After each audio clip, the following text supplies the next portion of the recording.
All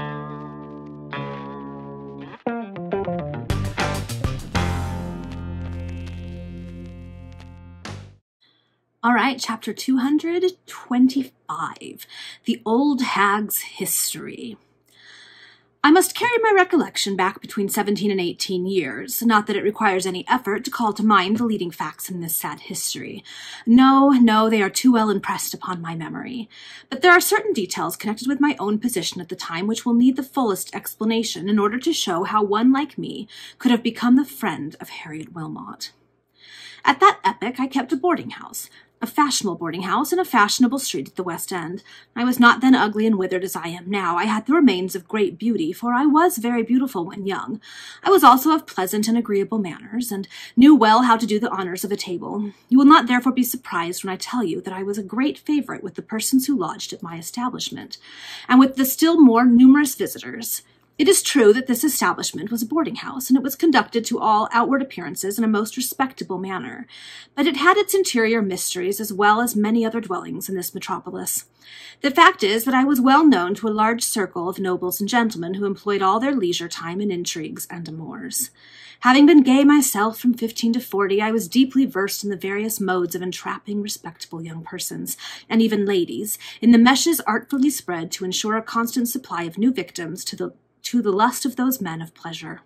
Having changed my name and thrown a veil, as it were, over the past, I opened the boarding house by means of the funds supplied by my patrons, and soon experienced great success. By paying all my tradesmen with the utmost punctuality, I acquired a good character in the neighborhood, for your tradesmen can always make or mar you. Their shops being the scandal marts where all reports, favorable or unfavorable, are put into circulation, and as they consider that those who pay well must necessarily be respectable, regularity on this point is certain to ensure their advantageous opinion. Having thus founded the respectability of my establishment, the rest was easy enough. The calculations made by myself and patrons were these. Boarding houses are usually inhabited by ladies possessing incomes which, though derived from sources that are sure, are too small to enable them to set up in housekeeping for themselves. Elderly widows with their daughters, young widows who, coming from the country or from abroad, are strangers in London but who wish to marry again, and therefore seek that society which is most easily entered. Friendless orphans who possess small annuities, aunts and their nieces, grandmothers with their granddaughters. These are the class of ladies who principally support boarding houses. Thus there is always a large proportion of young ladies in those establishments, and out of a dozen there are sure to be 3 or 4 very good-looking. There can now be no difficulty in understanding the motives which induced my patrons to place me at the head of a boarding house. I must now record the plan of operations. In all boarding houses, the number of ladies preponderates greatly over that of gentlemen. My average was usually about 20 ladies and 4 or 5 gentlemen. 3 times every week I had music and dancing in the evening. As there was a lack of beaux, I of course supplied the deficiency by inviting some highly respectable gentlemen with whom I had the honor to be acquainted. These were, of course, my patrons, and when they were at the house, they always took care to treat me with a proper politeness, as if all they knew of me was highly to my credit and honor. They thus became constant visitors, and were enabled to improve their acquaintance with any of the young ladies whom they fancied, as they were very attractive also to the elderly ladies, and as good wine and negus were never spared upon these occasions, the mammas, aunts, and grandmammas were very fond of our evening's entertainments, and considered the gentlemen whom I invited to be the most delightful creatures in the world. Sometimes rubbers of whist would vary the amusement, and as my patrons were not only all rich, but had their own private purposes to serve in frequenting my house, they allowed the old ladies to cheat them without manifesting the least ill will, or else they actually played badly to enable the said old ladies to win. It was therefore impossible that they could have failed to become especial favorites, and of these advantages they availed themselves in their designs upon the young ladies. The lodgers in boarding houses are always mean and avaricious. The smallness of their incomes does not permit them to indulge largely in their natural taste for dress, and yet nowhere do females maintain such desperate struggles to appear fine in their apparel. Thus the ladies in boarding houses can easily be persuaded to accept of presents, and of these my patrons were by no means sparing. A gold chain was a certain passport to a young lady's favor, and a velvet or silk dress would secure the good opinion of the aunt or grandmamma or even the mamma. Moreover, when one of my patrons appeared particularly attentive to any young lady, she concluded, of course, that his intentions were honorable, and in a very short time she became his victim. In a word, my boarding house, though ostensibly so respectable, was nothing more or less than a brothel, conducted with regard to outward decencies, and carefully hushing up scandals that occurred within. I must now proceed to the principal topic of my history. It was, as I said, between 17 and 18 years ago, that the Marquis of Holmesford was one of my best patrons, called upon me and said that he had seen a beautiful young woman enter a humble lodging-house in a street not far from my own, and he directed me to institute inquiries concerning her. I did so, and in due course ascertained that her name was Harriet Wilmot, that she lived with her father in poor lodgings, and that they were by no means well off. I managed to get acquainted with Harriet and called upon her. Her father was very ill, dying, indeed, of a broken heart through losses in business. It moreover appeared that he had arrived in London only a short time before, and with a small sum of ready money, which he embarked in a little speculation that totally failed. They were sorely pressed by penury when I thus sought them out, and as I then knew well how to offer assistance in a delicate manner that could give no offence, I was looked upon by the poor young woman as an angel sent to minister to the wants of her dying father. The Marquis supplied me liberally with the means of thus aiding them, and I called regularly every day. My plan was to instill into Harriet's mind elevated notions of the position which she ought to reach through the medium of her personal attractions. I told her of great lords who had fallen in love with females in obscure stations and who had married them, and I also supplied Harriet with clothes. I took care that they should be of such a nature as was calculated to engender ideas of finery. But all my arts failed to corrupt the pure mind of Miss Wilmot, and she listened to me with respect, but never with interest. She wore the garments that I gave her because she had none others. I saw that it was no use to think of introducing the Marquis to her immediately, and such was the passion he had conceived for her that he did not become lukewarm with delay. In 3 weeks after I first became acquainted with the Wilmots, the old man died. The purse of the Marquis supplied, through my agency, the means of respectable interment, and when the first week of mourning was over, I touched gently upon Harriet's situation. She threw herself into my arms, called me her benefactress and only friend, and thanked me for my kindness toward her deceased father and herself in such sincere, such ardent, and yet such artless terms, that for the first time in my life I experienced a remorse at the treacherous part I was playing. Harriet declared that she could not possibly think of being a burden to me, and implored me to follow up my goodness toward her by procuring her a menial situation, as she was determined to go out to service. I told her I would consider what I could do for her, and went away more than half resolved to gratify her wish and place her beyond the reach of the Marquis by obtaining for her a situation through the means of my tradesmen. But when I reached my own house, I found the Marquis waiting for me, and he was so liberal with his gold and so useful to me as my best patron that I did not dare offend him. I accordingly hushed my scruples and communicated to him all that had just occurred. He directed me to get Harriet into my house on any terms and leave the rest to him. I was over-persuaded, and the next day I went to Harriet and said to her, "Dear child, I have been thinking of your wish to earn your own living, and I have a proposal to make to you. I require a young person to act as my housekeeper. Will you take the place? You shall have your own room to yourself, and I will make you as comfortable as I can." The tears of gratitude and the tokens of affection towards me with which that friendless young woman met my offer actually wrung my heart. I wept myself. Yes, I wept myself, and I weep now too, as all those memories return to me with overwhelming force. Harriet Wilmot thus entered my service, but the very same day that we came into my house I was attacked with a sudden and malignant fever, which threw me upon a sick bed. For 10 days I was insensible to all that was passing around me, and when I awoke from that mental darkness I found Harriet by my bedside. For 10 days and 10 nights had she watched near me, scarcely snatching a few moments' repose in the armchair. She was pale and wan with long vigils, but how her beautiful countenance lighted up with the animation of joy when the physician declared that I should recover. And this same physician assured me that I owed my life more to the care of the faithful Harriet than to his skill. I was overwhelmed by this demonstration of so much gratitude on her part, and I determined to place her beyond the reach of danger the moment I was convalescent. But when I recovered and was once more involved in the bustle and intrigues of my business, my good resolutions rapidly vanished, for the gold and the patronage of the Marquis of Holmesford were so necessary to me. The Marquis now became a more constant visitor than ever at the house, and he found opportunities to pay his attentions to Harriet, but she did not comprehend his hints, and he soon spoke more boldly. Then she grew alarmed. Still, as she afterwards told me, she did not choose to annoy me by complaints, and she contented herself by shunning the Marquis as much as possible. At length one evening, when inflamed with wine, he forced his way into her chamber and declared his views in such unequivocal terms that the poor creature could no longer support his importunities. She indignantly demanded him to leave her. He grew bolder and attempted violence. She escaped from him and quitted the house. From a lodging which she immediately took, she wrote me a letter, detailing the insults she had endured, reiterating all her former expressions of gratitude towards me, acquitting me of all blame in the transaction, but declaring that, as she supposed I could not prevent the Marquis from visiting at the house, she must respectfully but firmly decline remaining in my service.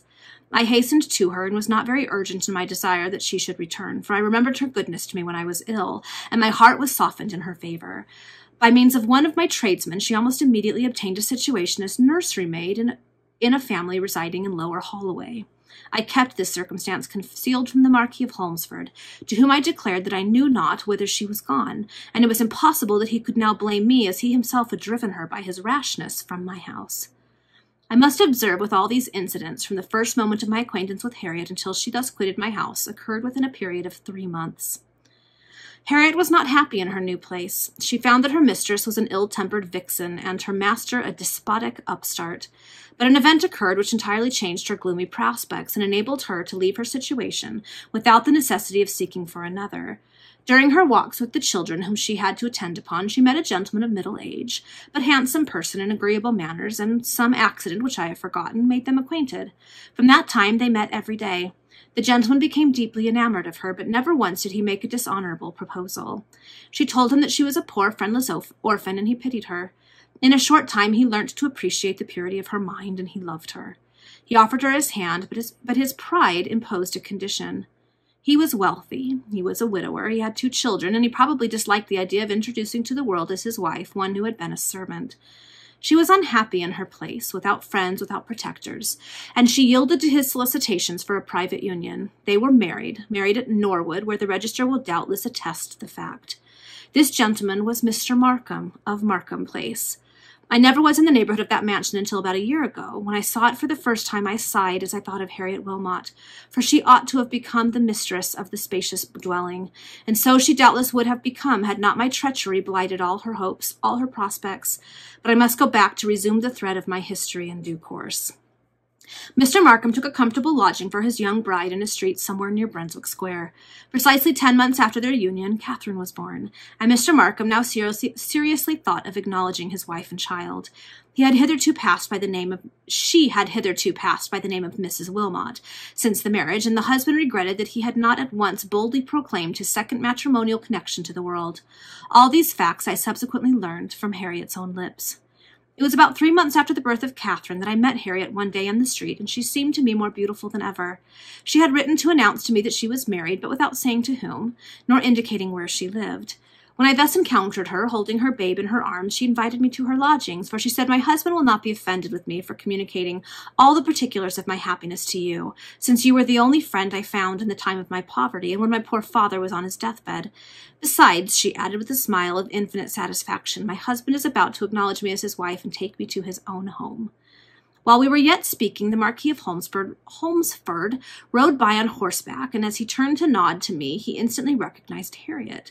She also knew him, and hurrying along with some alarm, entered her lodging, which was close by. I followed her. The incident which had disturbed her was soon forgotten, and she then told me all the particulars of her first meeting, and her subsequent marriage with Mr. Markham, and how she doted upon her child. Never did I behold a mother so enthusiastic in her tenderness toward the offspring which she loved, and in which she felt pride. I took leave of her, and promised to call soon again. On my return, I was by no means disappointed to find the Marquis waiting for me. He said, "You are acquainted with Harriet's abode. How happens it that you have kept it secret from me?" I assured him that I had only just discovered it. "Well, it may be as you assert," he continued, "but do not deceive me in what I now require at your hands. Harriet looks more lovely than ever, and all my passion for her is revived. She must be mine, and to you I look for aid in obtaining me the gratification of my wishes."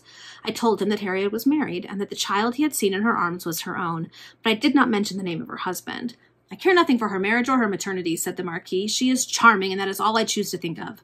When money and cunning can produce anything in this city, it is not probable that I should entertain ridiculous scruples. The money I possess, and if cunning were wealth, you would be the richest woman in England."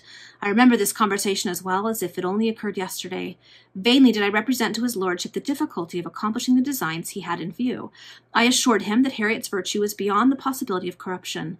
He replied that artifice could not fail to succeed, and that if I appeared cold in the cause, he would employ another and less scrupulous agent.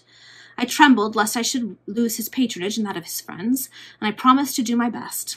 The Marquis left me, saying, "Within a week I shall expect that you will have matured some scheme that may make her mine, and your reward shall be liberal." I was now sorely perplexed. I no longer hesitated to obey the Marquis because my own interests were concerned, but I knew not what project to devise. At length, after having racked my brain for some short time, I hit upon a device which seemed to be the most feasible my ingenuity could suggest. But I resolved to cultivate the intimacy of Harriet for nearly a week ere I put it into execution. I accordingly contrived to be almost constantly with her for the next few days, save when she expected her husband. Of his coming, she was usually made aware by letters from him. Some of those epistles she read to me, in the ingenious confidence, in the generous is what it's meant to say, confidence of her pure soul. And well might she rejoice in them, well might she treasure them, for they were replete with tenderness and love. I know not exactly now what it was that prompted me to possess myself of some of those letters, in which Mr. Markham spoke of Harriet as his wife and the infant Catherine as his own child. But I most probably thought that my knowledge of that secret union and its fruit might be turned to advantage, especially as I saw that a wealthy and well-born man was struggling with his pride, whether to proclaim to the world his marriage with an obscure servant, or whether he should continue to keep the affair secret. At all events, I cannot conceal the fact that I abstracted, during a temporary absence of Harriet from the room on one occasion when I called, 3 of the letters from her desk, 3 epistles in which Mr. Markham alluded in the most unequivocal terms to his private marriage with Harriet and the existence of the fruit of that union. These letters were addressed simply Mrs. Wilmot, and without the mention of her abode on the envelope, because, as I learnt from Harriet, Mr. Markham always sent them by a messenger from a tavern in Lower Holloway, never from his own house, nor by any one of his servants, and by omitting the address, no clue could be afforded to impertinent curiosity should a letter thus sent happen to be lost. But to return to the scheme which I had formed for the ruin of Harriet. During the 5 days that were so constantly together, as I have stated above, I professed the most sincere friendship for Harriet, and she declared that the feeling was not only reciprocal, but that on her part it was founded on the most sincere gratitude for my former kindness. And grateful she really was. It was her nature to be grateful and good towards anyone who was good, or seemed good, to her. But she could not even have hated her bitterest enemy had she known any persons who were openly and avowedly her foes. She was all gentleness and amiability, all ingenuousness and candor. But why do I thus dwell upon her excellent qualities? Since the more blameless was she, the less pardonable was I. When I took leave of her on the 5th evening, she said to me, "Mr. Markham will not be able to visit me at all tomorrow. You would afford me pleasure by dining with me and passing a long evening." The invitation exactly suited my purposes, and I readily accepted it. But on the following day, instead of repairing to Harriet's lodgings at 4 o'clock as promised, I went straight to Holmesford House. The Marquis was at home, and he awaited my coming, for I had communicated my design to him by note on the preceding evening. Holmesford House has long been notorious for the debaucheries of its lordly owner. Separated from his wife and enjoying an immense fortune, the Marquis has for many years led a life which, were he a private individual, would exclude him from society, but which does not in the least degree injure him in the elevated sphere wherein he moves. His dwelling is fitted up in the most luxurious, the most voluptuous manner, and is provided with all possible means to facilitate his designs upon those virtuous females who may be entrapped into his mansion, and who will not yield to him save when overcome by violence. And to that extreme measure has the Marquis never hesitated to resort, for who would think, however great her wrongs, of appealing to the law against a nobleman so powerful, so wealthy, and so unprincipled as the Marquis of Holmesford? There was one room in Holmesford House which I must particularly describe. It was a bedchamber, small but furnished in the most sumptuous manner. It had no side windows, but there was a skylight on the roof, and double sets of panes were fixed in the ample woodwork, with an interval of perhaps 4 inches between each pair. Thus no screams, no shrieks could penetrate beyond that strangely contrived window. The double panes deadened every sound which transpired in that room. Similar precautions were adopted in respect to other parts of the chamber. The doors were double and covered with thick baize, so that they fixed tightly in their setting. The walls were also double, with a considerable interval between them. There was even a false floor 1/2 foot above the proper one, and carpets were spread so thickly that not even a footstep echoed in that chamber. I shall continue the narrative of my project against Harriet. Immediately upon my arrival at Holmesford House, I wrote a note to the intended victim. It was thus worded: "Come to me, dearest Harriet, without an instant's delay after the receipt of this. I am in sad tribulation, at the house of a friend, but I cannot spare a moment to give you an idea of the sudden misfortune which has overtaken me. If you ever loved me, and if I have the slightest claim upon your kindness, come. The bearer of this note will conduct you to the friend's house where I am." Poor Harriet, she naturally conceived that it must be some serious event which could prevent me from keeping my engagement with her, and she hesitated not to accompany the female servant who delivered her the note. She took her child in her arms. The servant of the Marquis suggested that she should leave the babe in the care of Harriet's own domestic, but Harriet would never separate herself from her beloved infant. The servant could not offer further remonstrance on this point, and Harriet entered the hackney coach which was waiting to convey her to destruction. Okay, so I ended up skipping ahead because I wasn't entirely sure how this was going to play out. And while these Penny Dreadfuls were always drastic in what they portrayed, they also were sometimes a little too real. So I'm just going to kind of sum up the rest of what happened here. Harriet Wilmot got the letter from the old hag saying that she needed her help and that she was ill or whatnot. And so, of course, she rushed there with her child. She gets to the Marquis's house. One of the servants takes the child and says, "Your friend is up there. You need to go take care of her." But obviously that's not who was there. It was the Marquis. And we don't know what exactly happened, but the best guess is that he probably raped her, and probably repeatedly, which, of course, is not something I wanted to read about, and it wasn't said for sure, but it hinted at it enough.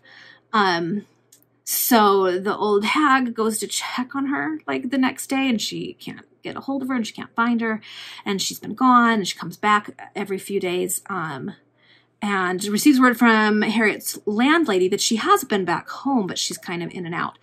And then the old hag intercepts a letter from Mr. Markham saying, you know, "How dare you dishonor our marriage and all of this, and I know what you did, and I want nothing more to do with you anymore," and cast her off. But the old hag has this letter, so Harriet never actually got it. I'm assuming she figured out in time that her husband had thrown her aside. So she disappears for a while. The old hag runs into her again after like a year, and she and her daughter are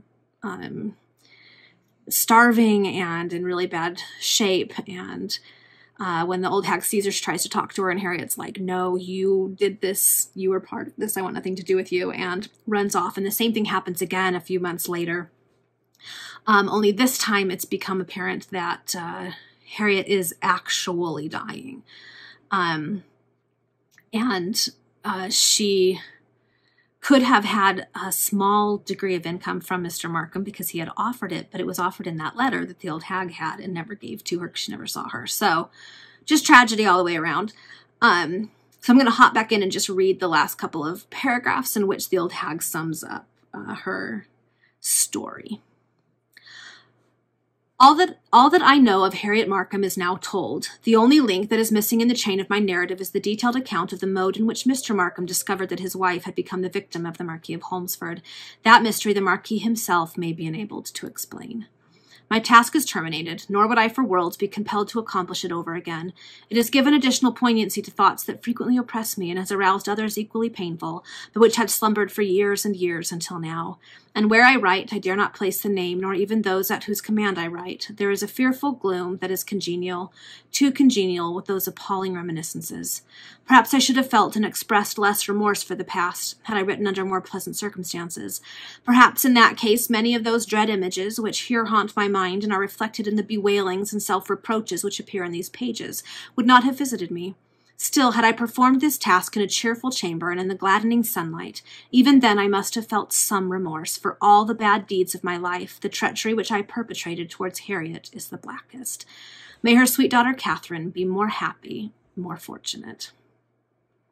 Okay, so that's the history there. So Catherine is the daughter of Richard's father, so his sister, and we know that Richard will treat her that way. Even though his father did not end things well with Catherine's mother. But all right, and Holmesford we've heard of before because Mr. Greenwood went and hung out at his mansion of debauchery. So maybe he'll be able to give us a little more information. We'll see.